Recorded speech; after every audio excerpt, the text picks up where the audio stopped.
अगर आप चाहते हैं सिर्फ कुछ साल का ही प्रीमियम भरना पड़े और आपको गारंटी के साथ लाखों रुपए की मैच्योरिटी मिले, तो ये वीडियो जरूर देखना, क्योंकि इस वीडियो में हम एलआईसी के न्यू प्लान के बारे में बात करेंगे जो कि हाल ही में लॉन्च किया गया है। जी हाँ दोस्तों, आज हम बात करने वाले हैं एलआईसी के नव जीवन श्री प्लान के बारे में ए टू जेड डिटेल। इस प्लान में आपको गारंटेड रिटर्न दिया जाएगा, सिर्फ 6 से 12 सालों का ही प्रीमियम भरना पड़ेगा, डेथ और मैच्योरिटी दोनों पर सुरक्षा मिलेगी और टैक्स के बचत के साथ साथ बिना रिस्क की सेविंग भी होने वाली है। तो यदि आप भी अपने अमाउंट पर गारंटेड रिटर्न चाहते हैं तो इस वीडियो को पूरा जरूर देखिए। चलिए शुरू करते हैं। नमस्कार दोस्तों, स्वागत है आप सभी का आपके अपने चैनल पे। दोस्तों, आज हम बात करने जा रहे हैं एलआईसी के बिल्कुल नए प्लान जो कि हाल ही में 4 जुलाई सन 2025 को लॉन्च किया गया है, जिसका नाम है नव जीवन श्री प्लान नंबर 912। ये प्लान उन लोगों के लिए है जो कि हमेशा शिकायत करते हैं कि भाई बहुत लंबे समय तक प्रीमियम भरना पड़ता है।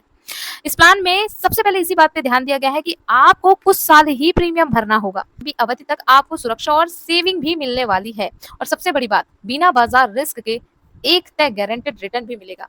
यानी यहाँ पे आपको एक फिक्स्ड गारंटेड एडिशन अमाउंट मिलने वाला है, और ये कितना मिलने वाला है? 9.5% का। जी हाँ दोस्तों, तो इस वीडियो में हम बहुत सारी चीजों को कवर करने वाले हैं। इस प्लान के सारे फीचर्स के बारे में बात करेंगे, किस उम्र में कौन सा विकल्प सही रहेगा, death benefit, maturity bonus, guaranteed addition कितना मिलेगा, और एक रियल उदाहरण के साथ हम 5 लाख के सम एश्योर्ड के साथ आपको कितना फायदा मिलेगा इसके बारे में भी बताने वाले हैं। तो वीडियो को पूरा जरूर देखें। चलिए समझते हैं इस प्लान की सबसे पहले बेसिक डिटेल के बारे में। इसमें बेसिक सम एश्योर्ड 5 लाख का रखा गया है। अब इसका मतलब ये नहीं है कि आपको 5 लाख जमा करने हैं, इसी के आधार पर आपको मिलने वाले जो बेनिफिट्स हैं वो डिसाइड किए जाते हैं। आगे 10,000 के गुणांकों में भी आप जमा कर सकते हैं। मैक्सिमम की कोई भी लिमिट नहीं है, ठीक है। आपकी जितनी इनकम हो आप उतना यहाँ पे सम एश्योर्ड रख सकते हैं।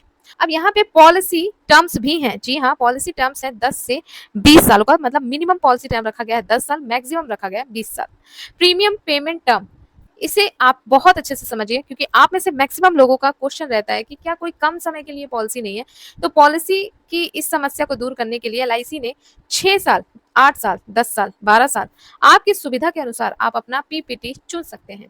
यानी जो 6 साल की पॉलिसी लेना चाहते हैं 6 साल के लिए ले, 8 साल, 10 साल, 12 साल की लेना चाहता है वो 12 साल चुन सकते हैं। इसके अलावा अब बात करते हैं एंट्री एज की। तो एंट्री एज दोस्तों 30 दिन।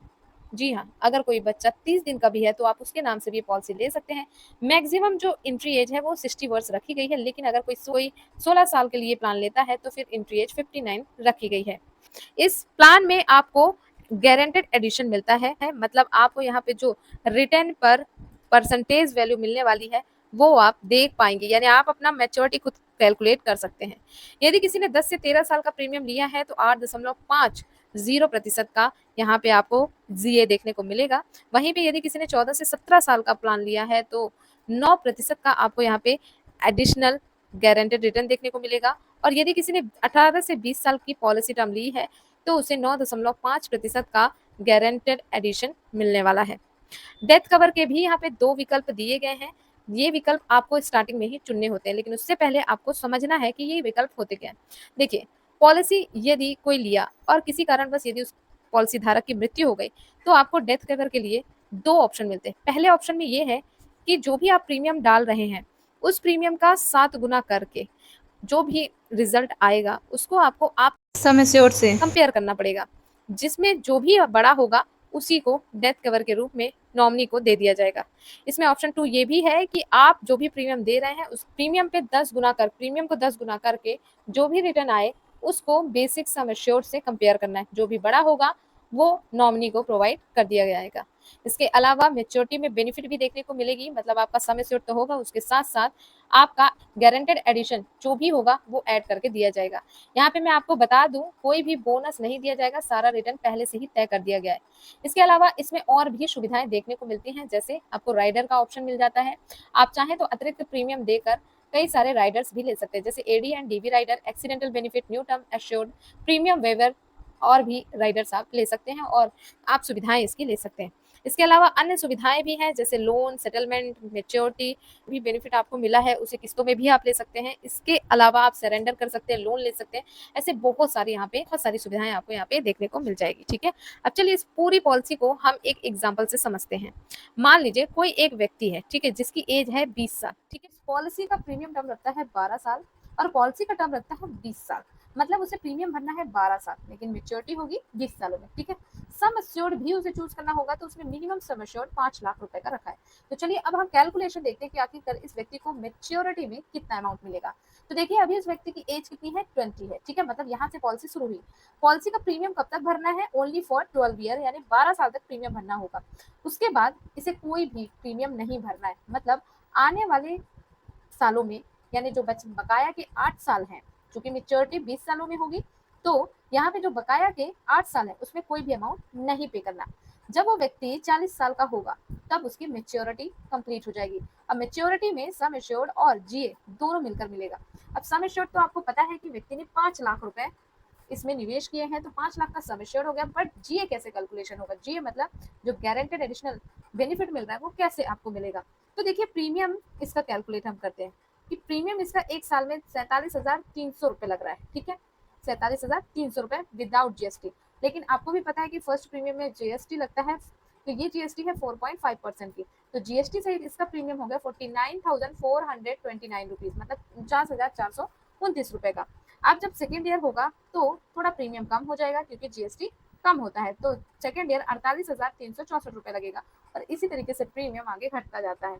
अब दोस्तों यहाँ पे जीए कैसे कैलकुलेट होगा, यानी जो गारंटेड एडिशनल बेनिफिट मिल रहा है वो कैसे कैलकुलेट होगा। तो देखिए पॉलिसी की जो टर्म है वो अगर पॉलिसी 10 से लेकर 13 साल तक के लिए ली गई है, ठीक है, तो रिटर्न में तो आपको 8.5% का जीए मिलेगा। अगर पॉलिसी 14 से 17 वर्षों के लिए ली गई है तो 9% का, और अगर पॉलिसी 18 से 20 सालों के लिए ली गई है, यानी पॉलिसी टर्म को चुना गया है, तो उस केस में 9.50% का यहाँ पे आपको जीए देखने को मिलेगा। अब इसे कैलकुलेट कैसे करेंगे दोस्तों, जीए कैलकुलेट करने के लिए, जीए को क्या बोलते हैं दोस्तों, गारंटेड एडिशन, को कैलकुलेट करने के लिए प्रीमियम जो भी आप पे कर रहे हो विदाउट जीएसटी, तो हमारे यहाँ पे प्रीमियम विदाउट जीएसटी था 47,300 रुपए में, हम इंटू करेंगे 9.5% का, बिकॉज हमने जो पॉलिसी टर्म चूज किया है वो हमने चूज किया है 20 सालों का, तो हमें 9.5% का रिटर्न वैल्यू देखने को मिलेगा। तो हम क्या करेंगे, अपने बेसिक प्रीमियम में 9.5% का इंटू करेंगे, जिससे ये वैल्यू निकलेगी 7,81,870 रुपए के लगभग। अब दोस्तों मेच्योरिटी अमाउंट में होता क्या है, मेच्योरिटी अमाउंट में आपका सम एश्योर्ड और जीए मिलकर मिलता है। तो सम एश्योर्ड है हमारा 5 लाख का, 5 लाख में हमने जीए जो हमारा निकला 7,81,870 रुपए, वो हमने यहाँ पे ऐड कर दिया। अब दोनों को मिलाकर जो मेच्योरिटी की अमाउंट बनेगी वो 12,81,870 रुपए के लगभग बनेगी। तो ये हो गई बिना किसी प्रॉब्लम की मेच्योरिटी। मतलब अगर पॉलिसी धारक को कुछ नहीं होता तो उसे 12,81,870 रुपए का मेच्योरिटी मिलेगा। लेकिन अगर किसी कारणवश बीमा धारक की मृत्यु हो जाती है तो उस केस में क्या होता है, तो जैसे कि मैंने आपको स्टार्टिंग में ही बताया था कि आपको दो विकल्प मिलते हैं। पहले विकल्प में कम रिस्क बेनिफिट लेना चाहते हैं तो आप पहले ऑप्शन को चूज कर सकते हैं, और दूसरे ऑप्शन में यदि आप ज्यादा रिस्क कवर लेना चाहते हैं तो आप दूसरे ऑप्शन को चूज कर सकते हैं। अब पहले ऑप्शन में क्या है दोस्तों, पहला ऑप्शन ये कहता है कि यदि आप फर्स्ट ऑप्शन चूज करोगे तो डेथ के बाद नॉमिनी को वो अमाउंट मिलेगी जो कि आपका प्रीमियम को 7 गुना किया जाएगा, और आपके सम एश्योर्ड को चेक तुलना की जाएगी, जो भी अमाउंट ज्यादा होगी वही अमाउंट नॉमिनी को पे कर दिया जाएगा। दूसरे ऑप्शन में ये कहता है कि आपका जो भी प्रीमियम है उसका 10 गुना किया जाएगा और आपके सम एश्योर्ड से कंपेयर किया जाएगा। तो जो भी आपका सम एश्योर्ड है और जो 10 गुना करने के बाद प्रीमियम आया है, तो उनमें से जो भी बड़ा होगा वो प्रोवाइड किया जाएगा नॉमिनी को। आई थिंक आपको समझ में आ गया होगा।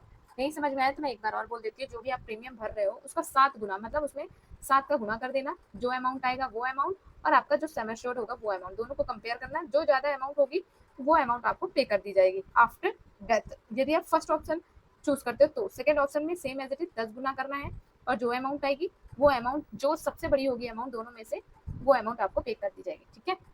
तो आई थिंक आपको समझ में आ गया। इसके अलावा कुछ एडिशनल बेनिफिट भी मिलते हैं इसमें, यानी अगर आप लेना चाहते हैं तो इसके लिए आपको अतिरिक्त प्रीमियम पे करना पड़ेगा। मतलब आपका जो भी प्रीमियम जा रहा है उससे आप थोड़ा सा ज्यादा जमा करके और भी राइडर के भी ऑप्शन ले सकते हैं, जैसे ADDB rider, accidental benefit rider, new term assurance rider, premium waiver rider. यदि आप अपने बच्चे के लिए पॉलिसी ले रहे हो तो आपको प्रीमियम वाइवर राइडर जरूर लेना चाहिए।